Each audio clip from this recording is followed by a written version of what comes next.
Can you give me a response I can give to those who read fictional stories containing magic and they say I don't believe in or support the magic?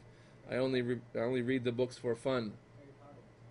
You like Harry Potter? No. There's a nice lecture, inshallah, online available. Maybe the link can be put up there. It's a very, very detailed lecture, lengthy enough to go over the issue with foundations from the Book of Allah about the issue of magic in fiction and how it is an extreme form of heedlessness that Muslims repeat these kind of statements. They say a statement of kufr when they say, I read these books but I don't believe in magic. They say that they don't believe in magic, meaning I don't even believe it exists. So I won't be harmed by it because I don't believe in magic. They think that what they're saying justifies the idea of reading it because they don't believe in it. That's a double whammy. First of all, you're reading a story where the hero is presented as a magician and he wins by the use of kufr, sihr, something that it must be detested by every Muslim. You're reading it and you're interested in it. Your heart is attached to the hero. You want the hero to win, and you're happy when he uses magic to defeat his enemy. So there's your case. You're a Muslim who believes in Allah, so you claim. And this is what your heart loves. Your heart loves a hero who rides around on a witch's broom and has a spell casting wand, and so on. And the people often say as well, and the double whammy idea is that on top of that, they're rejecting the reality of magic. So they've let their guards down and they're reading the story thinking it's fun, and at the same time they're actually learning the dark arts and magic because they think it's not real. So here they are claiming it's not real, while it is real, and Allah's book and the sunnah of His Messenger sallallahu alaihi wasallam has affirmed that it's real. The other excuse given by these people that have been overwhelmed by heedlessness in their religion is that they say, They say it's not real magic. I believe in magic, but the Harry Potter books are just fiction. They have nothing to do with real magic. And this is a dangerous statement because it only comes from one of two people. One, a person who knows what he's talking about, or someone who's babbling and they don't know what they're talking about. If you know what you're talking about, that means you know magic. You have knowledge of magic. You are a magician, or you are involved in, you have knowledgeable of the sciences of magic, and that is how you are able to say Harry Potter's magic is not real magic. So you already are a magician, and your case is farther than we should even talk about from Islam. Second case, you are ignorant and you're just assuming it's not real magic. In that case, al-jahil ya'rif qadrahu, he should know his limit and stop talking, and especially when it's an issue of Islam and Kufr, of Islam and rejecting Islam. Don't speak without knowledge. Don't say it's not magic. How do you know it's not magic if you haven't studied magic and you don't know all about magic? Don't assume it's not magic and put your guard down and then start reading it. And that lecture is very important for people who have been shocked by these words that I'm saying. That lecture should be listened to from start to finish to get a proper understanding of all the evidences in Islam and the verdicts of the scholars and the angles by which Muslims must protect themselves and their children. Every parent listening right now is absolutely required, without a shadow of a doubt, by their religion, to make sure there are no Harry Potter books in their houses, or movies, or video games, or anything like that. And with Harry Potter, add all that film culture and book culture and everything that has to do with that, like the Lord of the Rings and the Dungeons and Dragons and all of those things in popular culture that have to do with the use of magic for the heroes. All of that must be abandoned. And if we refer to another book written by this same great author, Nawaqid al-Islam, the things that nullify your Islam, he summarized out of what some scholars consider to be about 400 things that would nullify your Islam. He brought the 10 most common and most dangerous ways that people leave Islam. And he said, As-Sihr, man fa'alahu wa man radiya bihi kafar. Whoever practices it and whoever is pleased with it has disbelieved.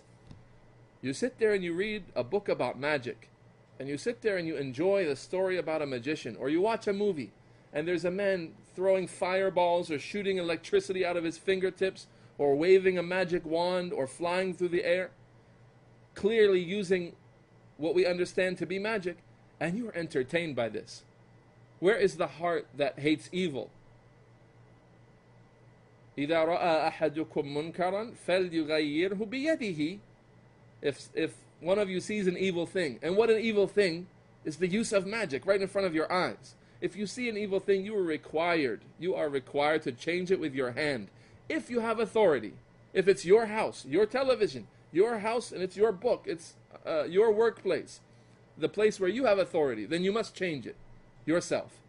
If you're unable, meaning it's not the place where you have authority to physically change things, then فَإِن لَمْ تَسْتَطِعْ فَبِلِسَانِكَ. Then if you're not able to change it with your hand, then change it with your tongue. Speak out, advise, teach the people, and warn them against disbelief in Allah in all of its forms, specifically the form of magic. Then if you're not able, for example, you're afraid of being killed, you're afraid of being harmed, something else prevents you from the ability to speak, then فَمَنْ لَمْ يَسْتَطِعْ فَبِقَلْبِهِ وَذَلِكَ أَضْعَفُ الْإِيمَانِ. Then whoever is not able to hate the evil, or to change the evil with his tongue, then let him at least hate it in his heart. So everyone, let's say you're unable to turn the channel. Let's just say that.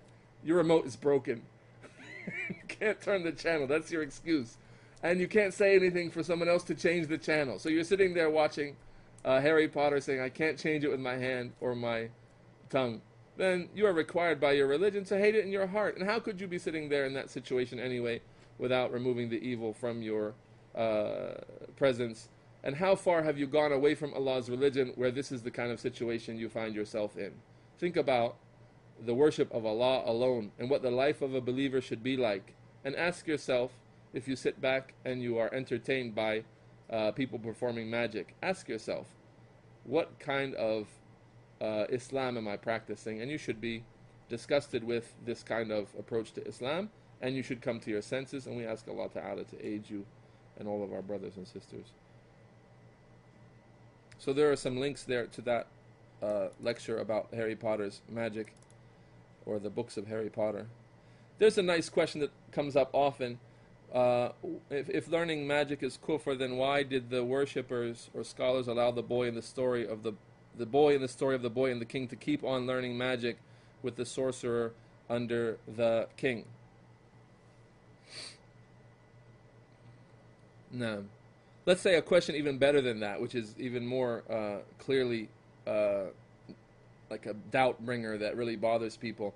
The angels that Allah sent to the people to teach magic. These are angels. How could it be that angels were teaching magic if magic is kufr? Aren't angels devoutly obedient and they never disobey Allah? So how could they be involved in the kufr of magic? Great question, right? Allah Ta'ala sends His angels to try the people. Allah Ta'ala sends His angels with trials of every single type. One of them was, in this case, to teach the people magic, and that was obedience from them to do as they were told and teach that magic as a trial for the people. Allah Ta'ala, what happens when an earthquake happens? What happens when floods or things happen within the qadr of Allah al-Kawni, from the things that happen within Allah's creation only by His permission, that He has designed as trials for the believers? The loss of life, the loss of wealth, catastrophes and disasters. Who are on earth implementing these orders? They're the angels. That's the job of many of the angels, to implement these awamir kawniyya, orders that are related to what Allah wants to occur in His creation as a trial for the believers. So now, and someone saying, was it angels or was it two kings? There's a recitation, malakani or malakaini, but it seems to be correct that the best understanding is that they were malakaini, they were two angels, and Allah Ta'ala knows best. You can review the books of tafsir on that one. Now, there were two angels, and there's no problem in understanding that angels have special rulings related to them. They are not bound by the sharia that we are bound by. We don't believe that the angels must pray Salat al-Dhuhr 4 rakats and so on. We don't know exactly what the obligations on them are. It's from the alam al-ghayb. Is it permissible to cut a man's chest open? The hadith where the Prophet's chest was cut open and his heart was taken out by angels. Is it permissible for us to do that if we want to purify someone? Absolutely haram to cut a man's chest open and take his heart out.